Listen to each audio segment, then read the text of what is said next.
Manchester United versus Everton is the game that we are playing today. Lunchtime kickoff. It's our 30th game of the season. Is it 38th, 29th game of the season?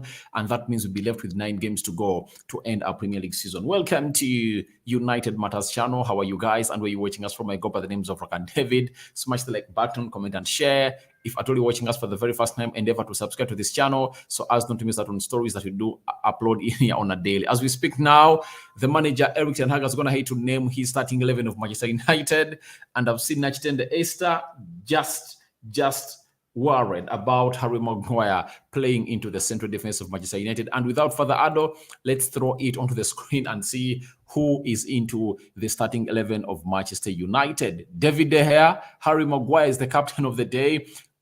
Martinez, Bruno Fernandes, Rashford, Malacia, Sabitzer, Anthony, Jadon Sancho, Wan-Bissaka, Scott McTominay. We are having Butland as the second choice goalkeeper, Diego Dallo, Lindelof, Rafael Varane, Eriksen, Fred, Pelestri, Anton Martial, and Wout Weghorst onto the bench of Manchester United, as fronted by Eric Ten Hag. That's the army that Eric Ten Hag is going to hate to front it that it gets him results today at Old Trafford. When you look at the starting 11 of Everton, Pickford, Coleman, Godfrey, Keane, Tarkowski, Iwobi, Onana, Ghana, McNeil, Gray, Sims.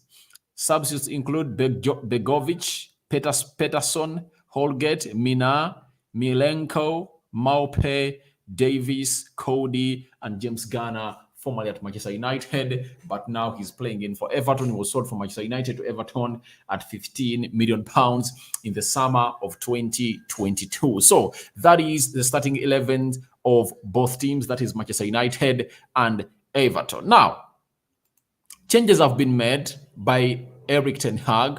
Harry Maguire has come in for Rafael Varane. Bissaka has come in for Luke Shaw. Then I think those are the only changes that's made. The team that played on Wednesday, not so. So let's get into the team and see how are we lining up on the day as United prepares to really start up this game of football. Now, David De Gea starts in goal. No worry about him. He's one of those players that you want to really reckon with as far as United is concerned, and he has gone ahead to show to us that he's really one of those players that are really reliable and valuable to the club of Manchester United. Though a contract has not been awarded to him, we expect a lot of things to happen because he's really doing positives after positives at Manchester United. Aaron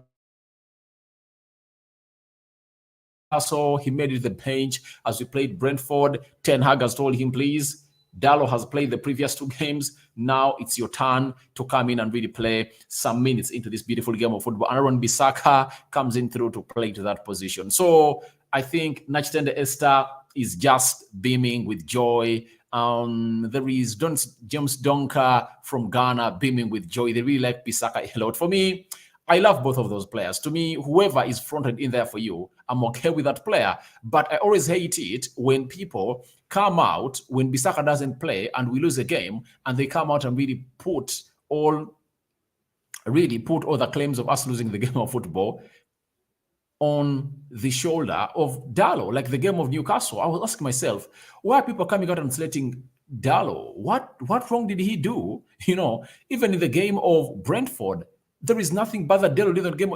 There is nothing bad that Dallo did, but I saw very many people coming out over him. So that's an agenda that you guys should change. Let's go ahead and really give in the objectivity of the performances of a player in the entire 90 minutes. So Aaron Bissaka starts on the right side of the fullbacks of United, meaning that Dallo has been benched. But Dallo had a spell of 2 games, and obviously Bissaka is in to play some game of football today. So that's a great change for Eric Ten Hag. It doesn't mean that the player is injured. He's not injured. He is not injured. And I believe the reason as why Bissaka has been played, more importantly, one of those is because Harry Maguire is playing on the right side of the central defense. So you know Harry Maguire is a suspect. I don't expect to see Aaron Bissaka going ahead and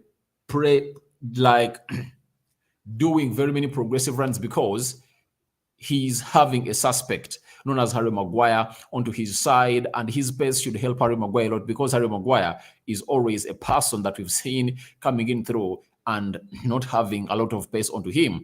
Then Harry Maguire playing on the right side of central defense. He's coming in for Rafael Varane. Rafael Varane played some 90 minutes in the game of Newcastle. He was taken off, I think, around the 85th minute. Then he played 90 minutes in the game of Brentford.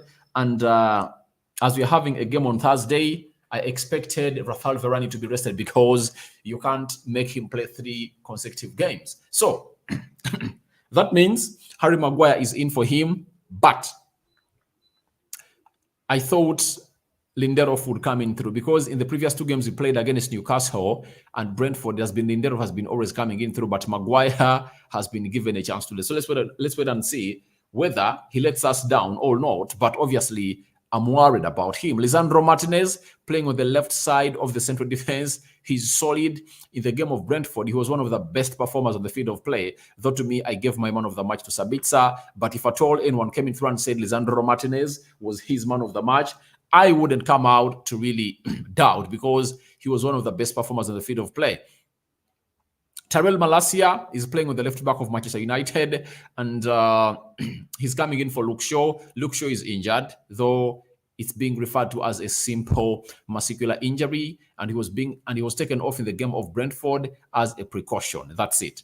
So Malacia came in through and played very well, and I think today he's one of those that's going to face Damian Gray of Everton. When we go to the double pivot, Scott McTominay and Bruno Fernandes, as they played against Brentford, he has brought them back and they had a very brilliant game. Let's wait and see whether it's going to be the same as they really did it on Wednesday. But remember, Brentford is a team that doesn't really use the midfield a lot. You know, they use the wide areas and those long balls.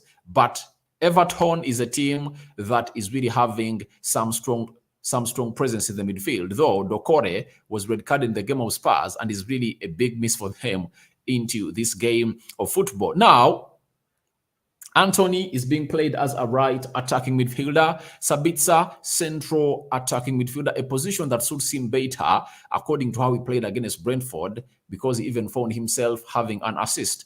And I think his attributes are really so much important for the club of Manchester United because he gets us a lot more when he is playing into this position than playing into the deep areas of the midfield. Jadon Sancho retaining his position, left attacking midfielder. And I like one thing about him in the game of Brentford that he put in a shift. He tracked back very well. And I think Ten Hag told him that if at all you are not going to track back, I can't even sell you in the summer. You know, Ten Hag is a no-nonsense man. You know, having dealt with his mental problems, took him to Netherlands to undergo rehabilitation and return to Manchester United. I think he told him, please, now you need to be a work ethic player because the game of football requires for that. And it's so much relating to the run that Jack Grealish made over the weekend and really blocked Mohamed Salah from really scoring against Man City. So if Grealish can do it, why can't you do Jadon Sancho? Because you aren't a luxury player. And if he's to gain that luxury status at Manchester United, he needs to go ahead and really do a lot like Marcus Rashford, because Rashford this season has gone ahead to really make himself the poster boy of Manchester United, the luxury player. That's why you see to it that even when he gets the ball and misuses it, Erik ten Hag doesn't feel most of the times because he knows he'll make it right the next time. But Sancho needs to put in the work effort. He needs to put in the shift to see to it that he doesn't really ruins his chances of really staying at Manchester United. So that is the starting 11 of Manchester United.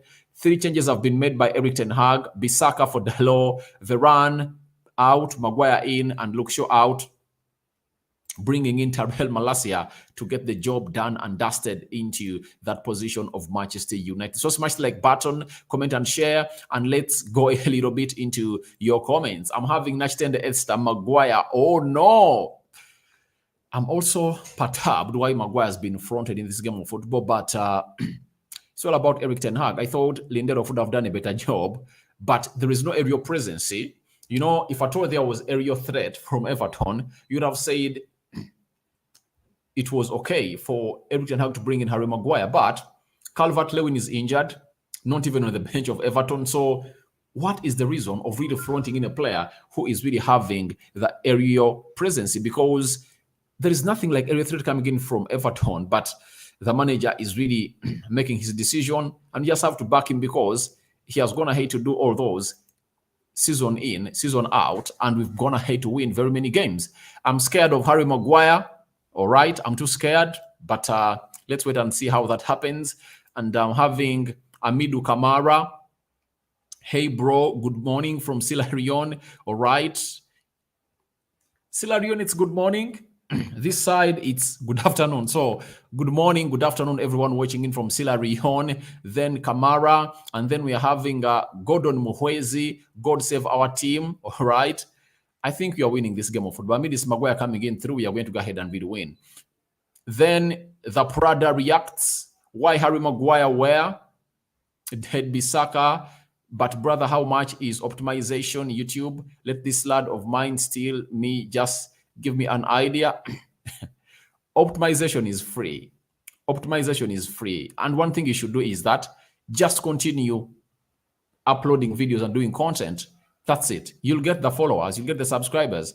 I remember one day, one time, I used to go live and I only had like 8 people watching in, but nowadays I go live and I can get close to 200 people watching in. So just continue doing the needful and optimize by yourself, you know.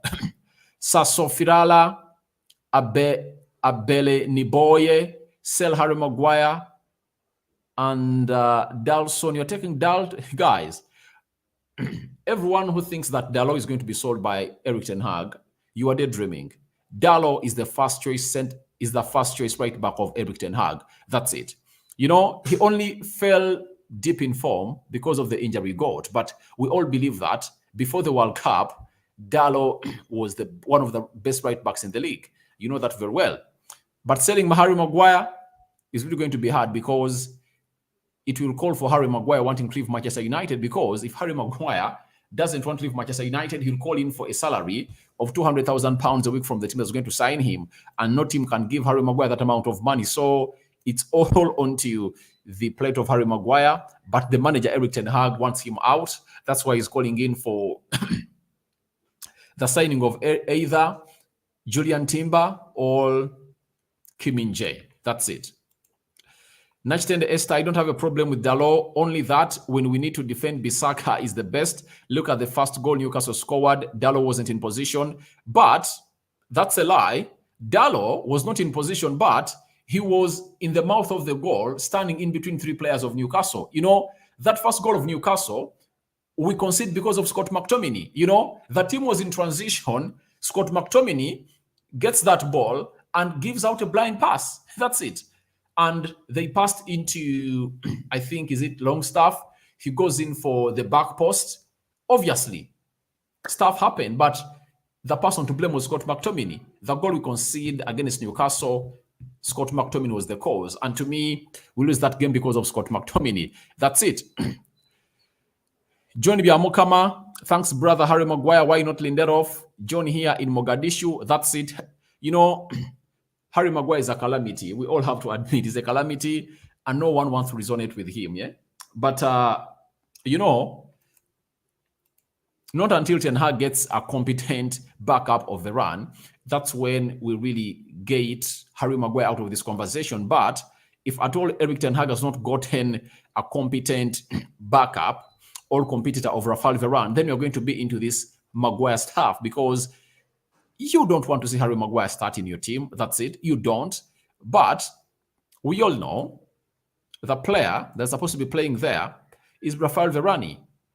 But Rafael Varane is really having some problems, and you can't play him 3 games consecutively. And we're having a very big game on Thursday. So the manager has reserved him, and he has really put him up for consumption or reserve. He has reserved him, and then he's waiting for that game on Thursday to unleash him. But my worry also is simple. Why not Victor Lindelof? Why not Victor Lindelof? Because Harry Maguire is really a liability in that central defense. He's really a liability, and it's going to give hard time to Bissaka, Malacia, and Lisandro Martinez. And with Casemiro not being present, it's another huge risk that Ten Hag is going to have to take because we are going to be exposed a lot. Michael Sebunya, good afternoon, brother. Good afternoon, my brother. How are you? Gordon Muhwezi, I don't like to see Harry Maguire anywhere. I know the most hated player at Manchester United is Harry Maguire. The fans of United don't resonate with him a lot. They see him as one of those, they see him as a prophet of doom. Every time he's started by Erik Ten Hag, he's seen as a prophet of doom by the fans of United. So Ten Hag needs to find himself in a position of not really giving this man a sport into his team because Lindelof is fully fit. Carole Moses Pasco, Talo Malacia, and Martinez are there in the defense, which is okay. Guys, it's not okay because Harry Maguire will cost us. In the game of Fulham, he costed us the first goal. You know, who hits that ball in the back of the net? It's Mitrovic.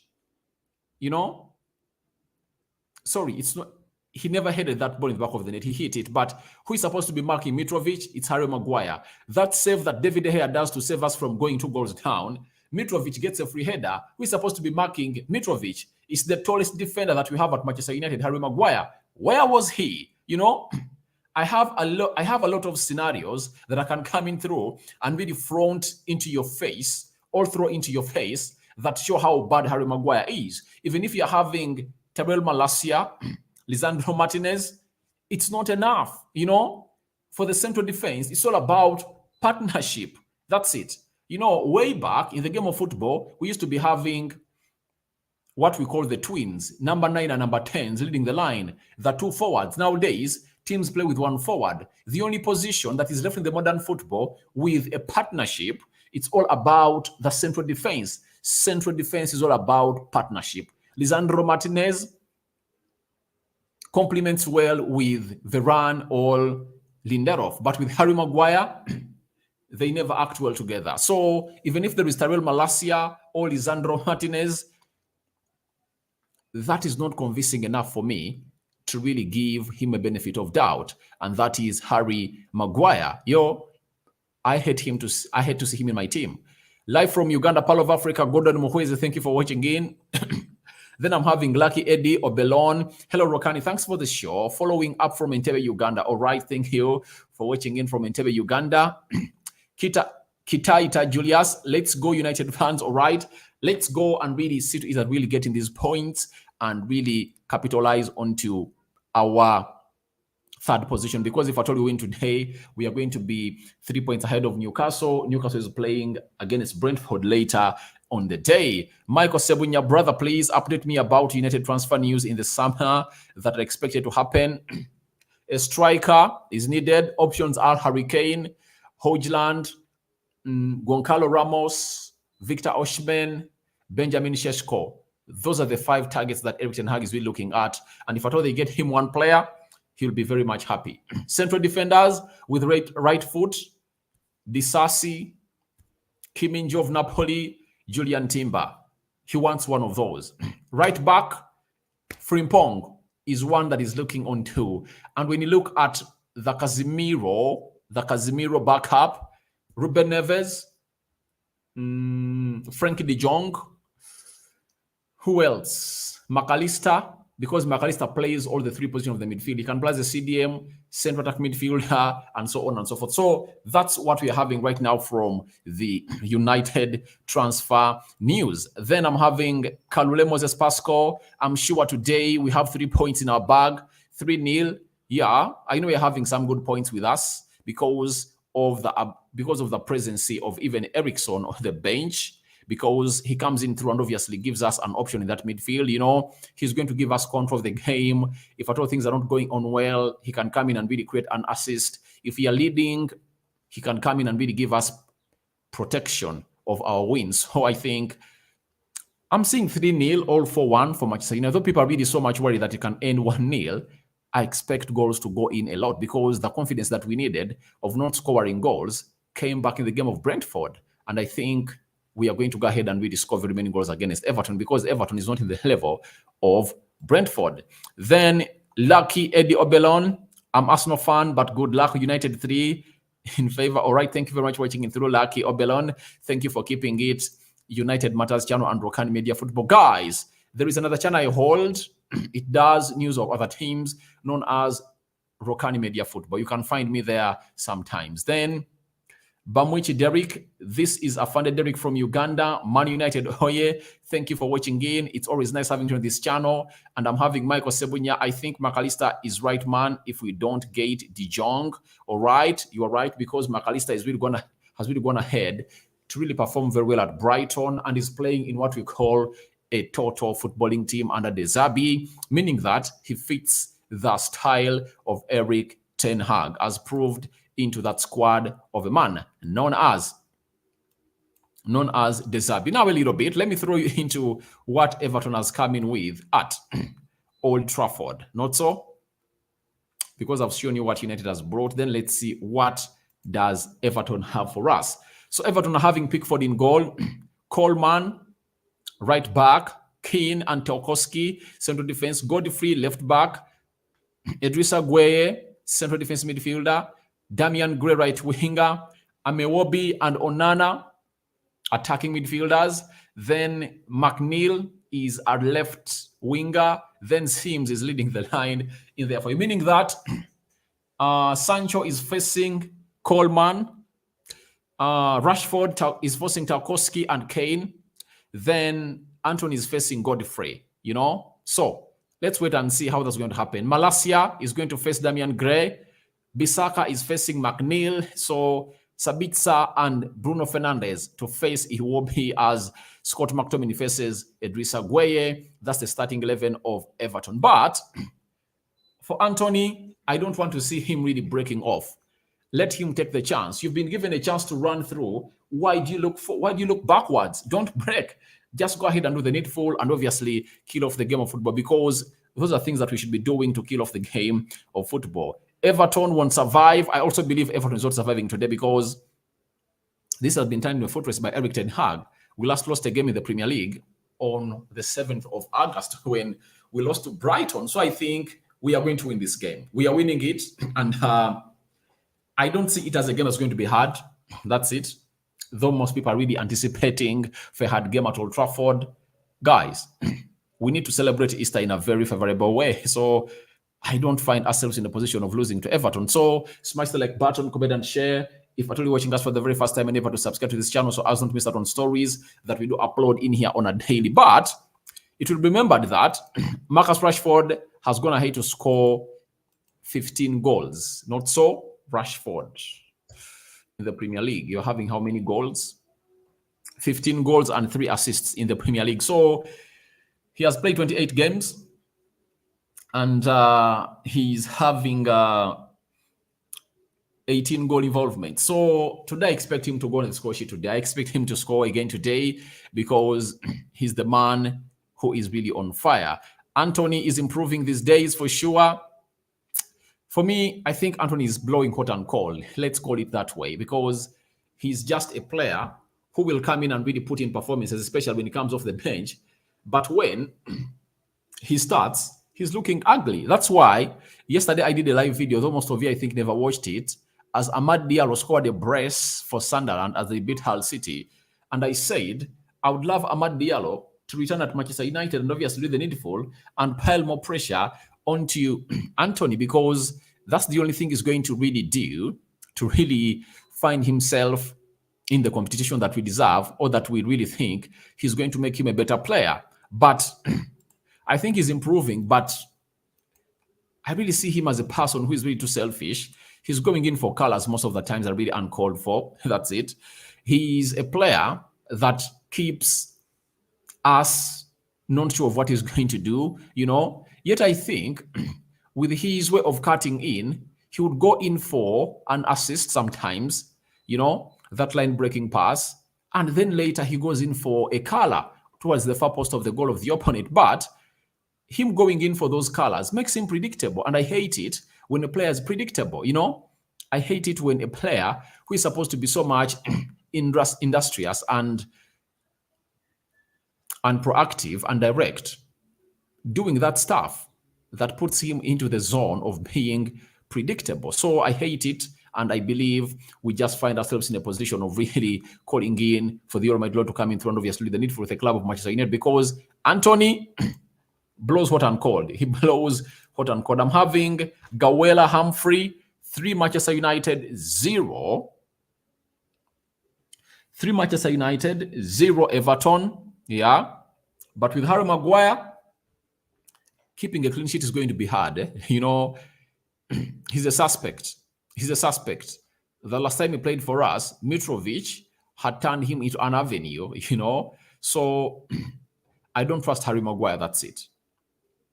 I would have come in through and we predicted a clean sheet if I already had Lindelof playing alongside Lisandro Martinez, Oliver Kahn playing alongside Lisandro Martinez. That's it. But Harry Maguire,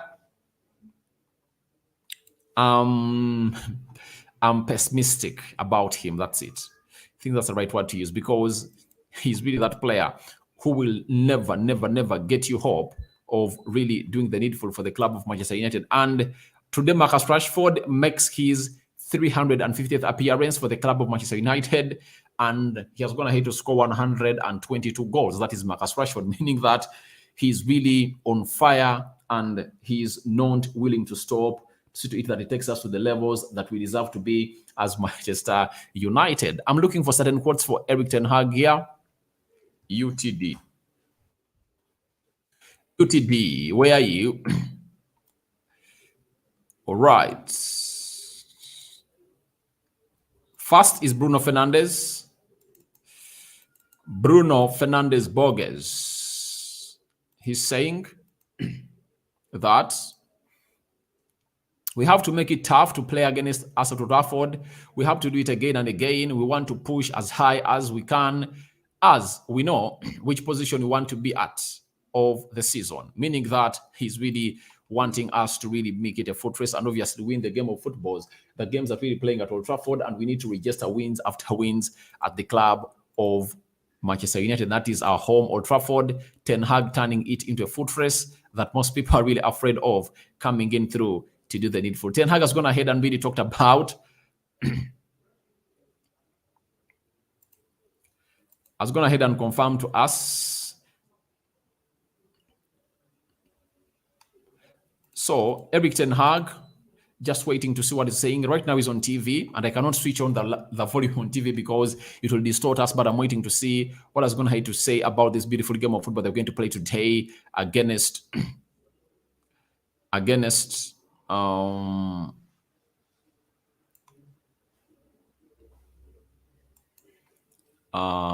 Ten Hag has been talking to Paul Scholes. This is what he had to say at Old Trafford. We couldn't expect to be in this situation when we started. We are in top 4. We're in the quarterfinal of the UEFA Europa League. We're in the semi-finals. We already have a trophy. So that is Erik ten Hag for you. And I think he's really hitting the nail on its top because if you are told at the beginning that United would win a trophy this season and accomplish into the top 4 positions of the league and be into the semi-finals of the UEFA Europa League and FA Cup, you would have said that was really a dream, you know? And obviously, we are living the dream now. So it's something great. Amad Diallo is dangerous. Obviously, that is Michael Sebunya. Then I'm having Asile Ray. When will Sancho become a star and a threat to opponents? He's not improving. The reason he is being benched. Today has started. Today, Sancho has started. He even started the game of Brentford, meaning that the manager is really seeing lots of positives in him. And I think it's a matter of time, you know? It's a matter of time. Sancho started off the season very well. Then he got problems that were really mental and personal.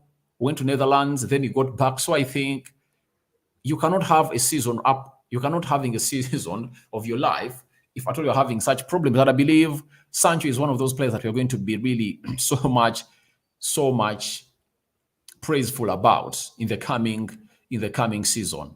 I think these games are really going to set him into the perfection of Manchester United. Then Ten Hag is really going to tell him, please, I want ABCD, and he's trying to be so much responsive, and that's the kind of player that you want. So to me, I believe he'll become a star. He'll become a star at Manchester United because he's having age on his side.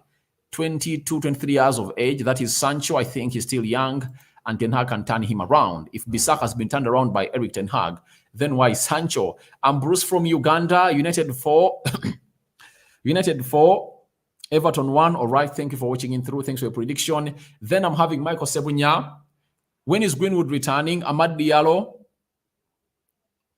and young Garnacho for sure. Anthony will run away from Manchester United first 11 because those are two players we are very, very most dangerous. Now, I know the return of Greenwood is going to be confirmed in the preseason. Whether it's returning or not, after the season, an announcement will be made by the club of Manchester United. Then, Amad Diallo